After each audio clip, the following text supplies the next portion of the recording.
I'm going to move to a computer, but I know we're live. Okay. You are live. Okay. Yeah. Again, my timing's just a little bit off with Jesse's timing. So Jesse, with Jess TV, it's going to be just another 10 seconds.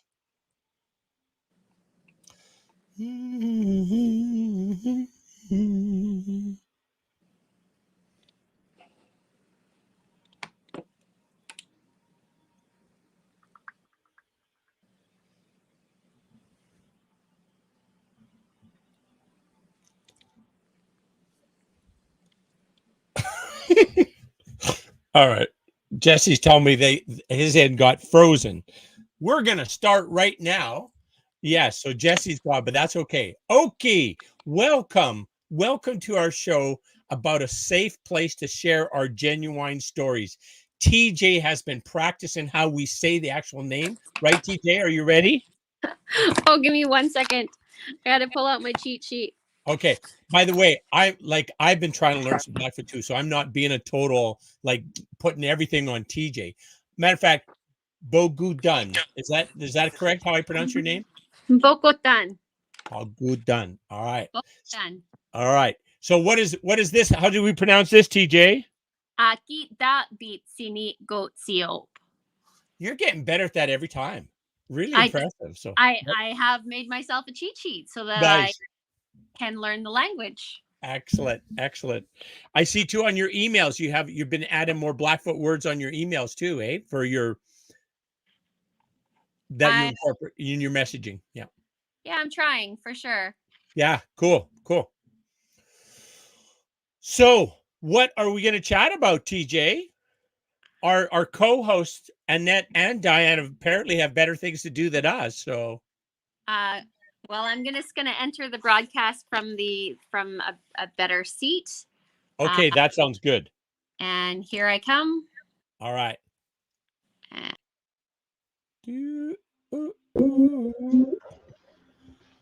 Oh, there you are. You're really fuzzy. I don't know why it's so fuzzy. Hold on, maybe I just need one more light on. Okay.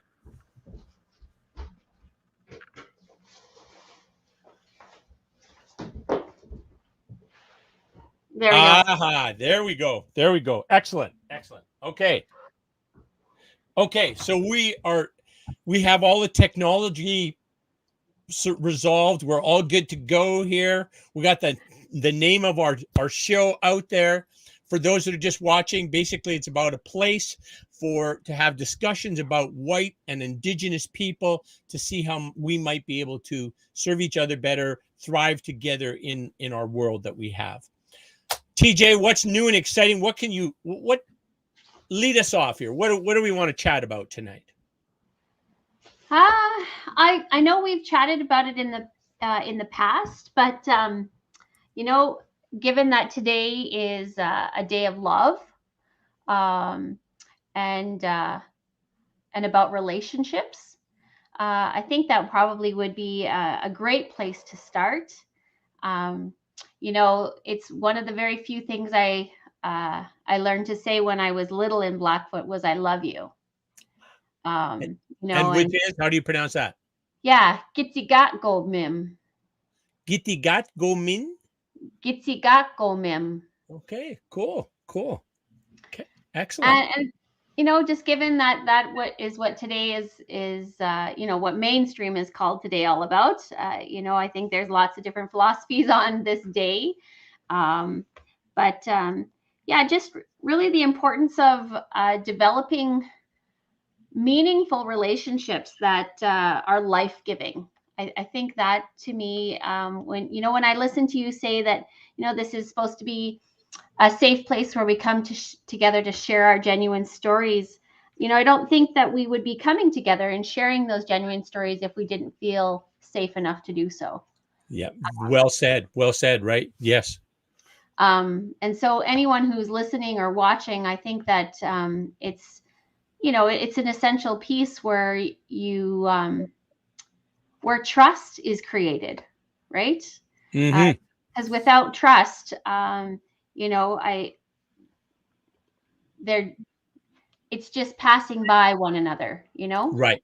It's more of a transaction is really what it is, more so, right? Where every kind of connection that you have with another person could be transformational as opposed to being just a transaction, right? That you leave that, and you leave, and we, let's say at the end of this show here, we part and we have a little bit more joy, we have a little bit more love, we have a little bit more appreciation, we have a bit more gratefulness. Those are all beautiful things, right? So, and isn't that part of this earthly walk, is to experience those things and to find those things yes, in a good way, yes, yeah, for sure. Hey, TJ, did you know in Lethbridge this weekend is the powwow? So they're going to have a powwow at the NMAX Center. Okay. And so they're even talking about they might even be firing up the concessions. We might be making fry bread and all kinds of good stuff there. So, yeah. Oh, well, that's great. Never know. Yeah. Maybe I might get to come down there and have a visit.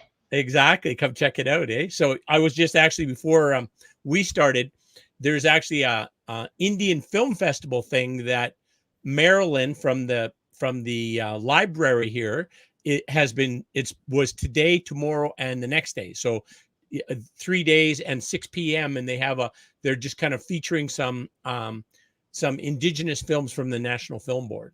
So kind of interesting little shows, little vignettes that they're providing. So cool. That's awesome. The National Film Board is an amazing resource. Yes. For anyone who's wanting to explore or deepen their understanding in, with the concept or idea of truth and reconciliation, or if they're even just wanting, more historical knowledge, or, connecting to different communities. The National Film Board has a ton of amazing resources that are available to everyone and anyone. Yeah, once I had a chat with Travis Plated Hair, and his father, I think his father was in a national, was kind of had a big role, a significant role in the production of a film. I think it was in the 60s, A Circle in the Sun, I think it's, or Circle of the Sun, I think it's called. But it's basic. It's really quite good. I found it and gave it a watch, and it was great. And the footage was like really high quality. And they had like, things you wouldn't see now. Like, there's like 10 kids in the back of a truck driving down the highway, right? 3 kids on a motorcycle. Nobody's got a helmet on, like, that kind of a thing, right? So right. Yeah. Yeah, that sounds like a good one. I might have to give that one a watch. Yeah, it was quite interesting. And it showed about the Aakitaapitsinikotsio'pa, is that what it's called? The actual name for the Sundance, Aakitaapitsinikotsio'pa, I think, I believe. Yeah. And about the purpose of it, right? About the, how it's a way to kind of grieve the losses, celebrate, the victories, the successes, and then kind of come together and move forward, kind of a thing, right? So, I thought it was very kind of a reset sort of a thing. I thought that's the way I perceived it. Yeah, no. And, listening to Annette when she talks to us, that, when you think about Sundance, it's about that renewal of that relationship with Creator, that renewal of that relationship with Mother Earth, and that renewal of our relationship with ourselves and how we connect to those things and then others around us. Yes, beautifully said, TJ. I think you'll really enjoy this. I think I mentioned this to you, this Blackfoot gentleman that I am assisting, that I am his ally. I basically met him and said, I want to be your ally. And he was a little, not still sure about that, but we're good. He knows that I'm on his side. So anyways, his Blackfoot name is Aakitaapitsinikotsio'pa, and Alvin Mills is his English name. And he's setting up this 7-day recovery camp. So basically it's people who have been free from opioids for 4 days. And there's a urinalysis test as well to confirm this. And then they go into these 7-day recovery camps on reserve land. So the thought is exactly as you're saying, how to reconnect with the culture, reconnect with, brothers and sisters, reconnect with creator, and then disconnect with the opioids, basically, right? And Right. so a 7-day, very intense experience, and he's walked this path, so he knows what it's like. And he says the only way that the healing is really going to be long-term significant is if you deal with the trauma you've experienced. So in addition to the withdrawal from the meds is like a very painful discussion of the trauma, or a release of that, of the guilt and shame associated, which it makes no sense. But people who have been abused, they're holding this guilt and shame. How does that make any sense? They didn't do anything wrong. They were like kids, right? But that's unfortunately the way it works, right? That trauma at young ages, the youth, the little person is who believes that they're at fault. There's something wrong with them, right? Well, and I think that mainstream society does a really good job of trapping those emotions inside, like contributing to the trapping of emotions inside people. Yes. And so, yeah, when I think about, the importance of, connecting to ceremony, connecting to our elders, connecting to, old ways or traditional ways, it's only then that I realize that, we all have trauma of some sort. And so it really does require discernment of, how deep does that trauma actually run, and how inadvertently or advertently is it affecting you in your day-to-day livelihood, Yeah. Because, as because it creeps up on you. It creeps up on you when you're least expecting it. You think, all is well, and you think you're handling life okay. And then whatever the trigger might be, you find out that, wow, there's some unresolved trauma from birth or from childhood, or, Yeah. that it requires, an intense kind of exploration. I agree entirely. My bride Corolla, sent me a text just today for this John Bradshaw link on YouTube. And I watch it. And this guy's from like the 70s. But he understood this so well then, that basically what all of us, none of us escaped our childhood like whole, right? There's been things that occurred to us that made us doubt ourselves or believe that we were somehow less than or broken, or there's something wrong with us. All of us, every one of us. So, and so his thing is, he's really encouraging you to reflect on that, to go back and find these things, right? And I did that kind of exercise, and I did find one tiny little thing, right, that stuck with me and impacted me decades later. It's bizarre. And these are small things. Now you start talking about, somebody who's had the experience of residential school and have been, beaten and yelled at and treated unfairly their whole life, kind of a thing, right? And then which developed into this addiction that just exacerbated and made things worse. So anyways, everybody has it. It's just that our Indigenous brothers and sisters have it so much more because of the intergenerational trauma, right? So yeah, and epigenetics, right? We Yep. touched on that really briefly at one point, but this idea that that there is cellular trauma, and even if you didn't go to residential school or to day school, if somewhere in your lineage they did, that is still in your cellular makeup. Yeah. And so starting to really unpack and understand.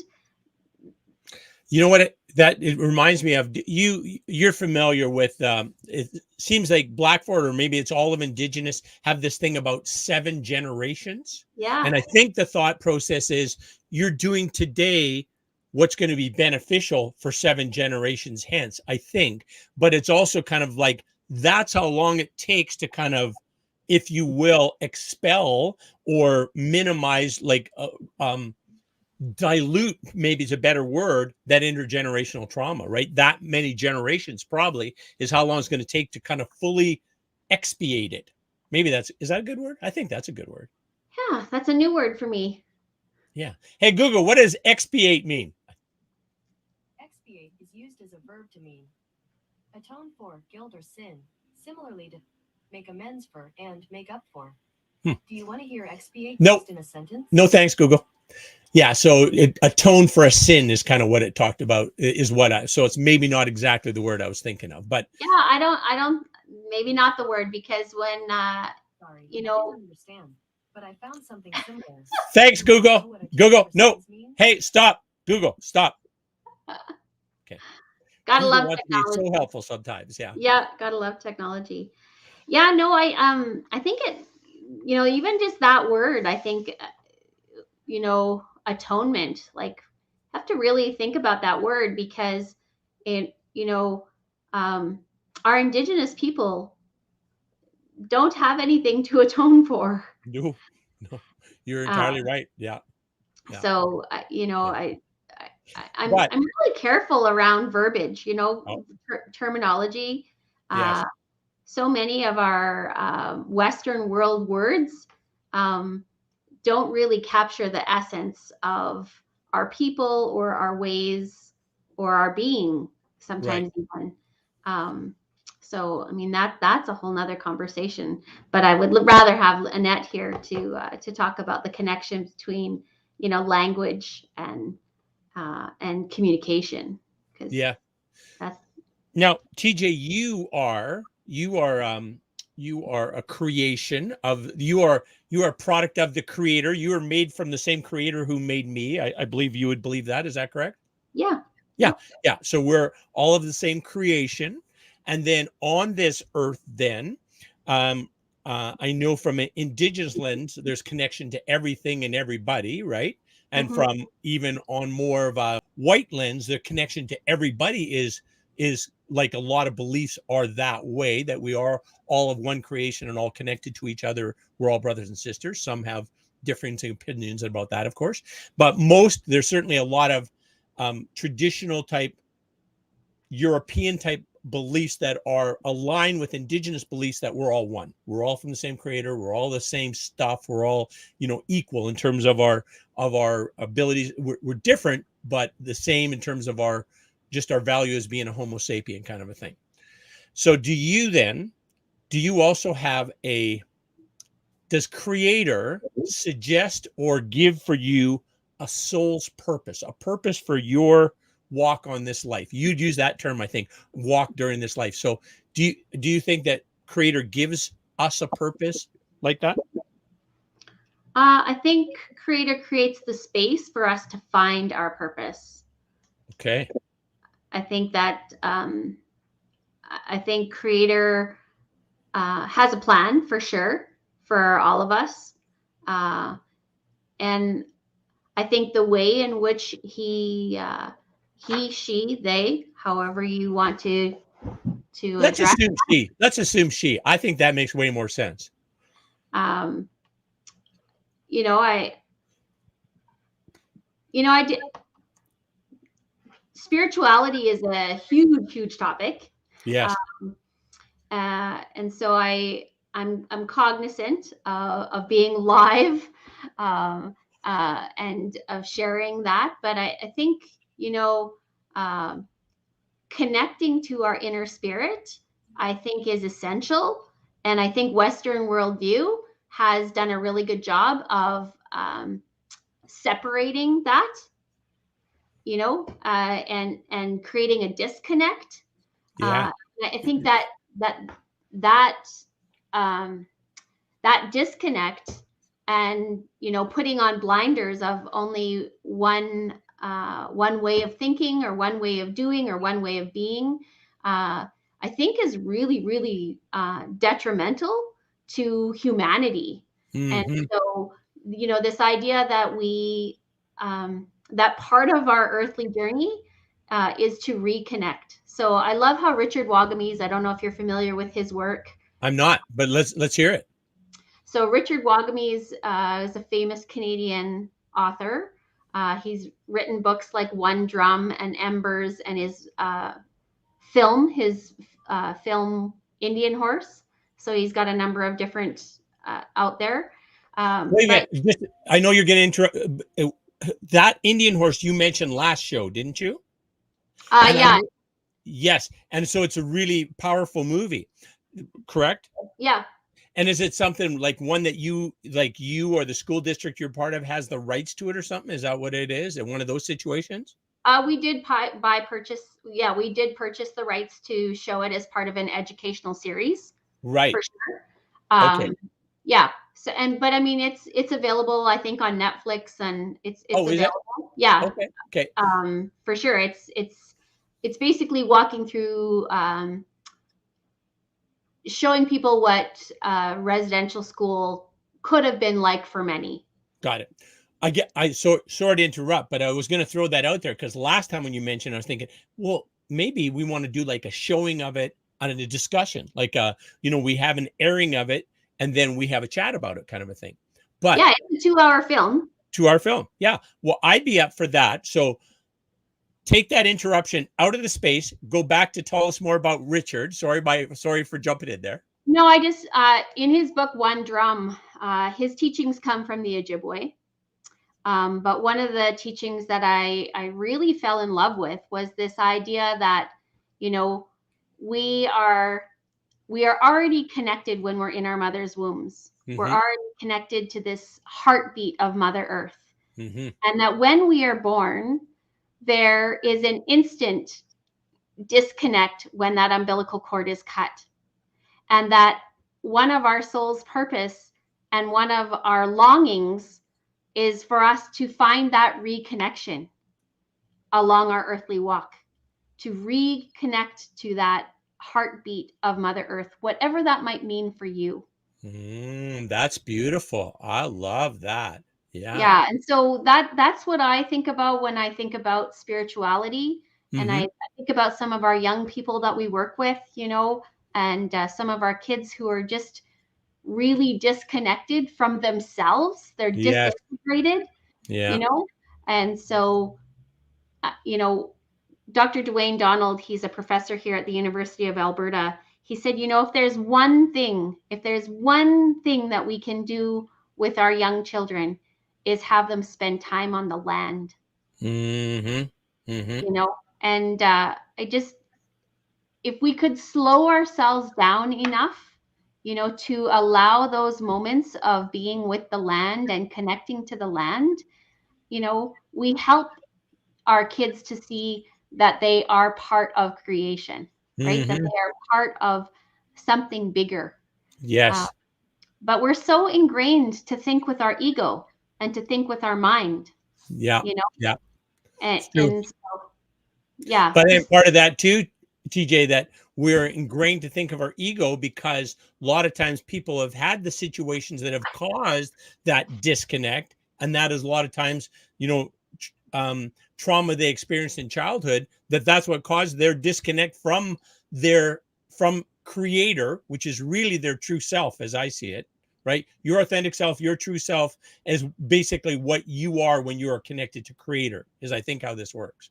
So then, but when that gets disconnected because of trauma, then they are disconnected with themselves, and they're also disconnected with source or with creator as well. And because of that, disconnected with each other, right? Because if the connections are whole, we're connected within ourselves. We're connected to each other because we're all brothers and sisters, all part of the same source, and we're connected to creator because we're still tied that way, or we reestablished that, right? So there's a lot of connection points there if it's working the way it's supposed to, I think. Yeah, for sure.